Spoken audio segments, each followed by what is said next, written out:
Gujarati team લાઈવમાં આપનું સ્વાગત છે।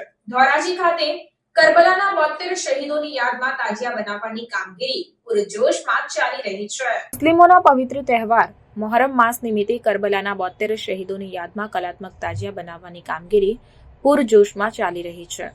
ધોરાજી શહેરમાં તાજિયા બનાવવાની કામગીરી પણ પૂરજોશમાં ચાલી રહી છે। ધોરાજીના કારીગરો એકથી એક આગવી ઓળખ ધરાવતા હોય છે, ત્યારે ધોરાજી ખાતે પણ કલાત્મક અને આકર્ષિત તાજિયા બનાવવામાં આવી રહ્યા છે।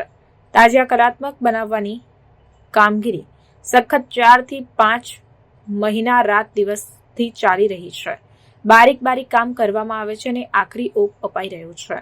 ધોરાજી ખાતે તાજિયા બનાવવાની ઉમંગભેર તૈયારીઓ તારીખ 16 જુલાઈ 2024 મંગળવારે દરેક તાજિયા યા હુસૈનના નારા સાથે માતમમાં આવશે અને 17 જુલાઈ 2024 ના રોજ બુધવારે મગરીબની નમાઝ બાદ હુસૈની નિયાઝ કમિટી દ્વારા ભવ્ય નિયાઝ આયોજન કરવામાં આવ્યું છે।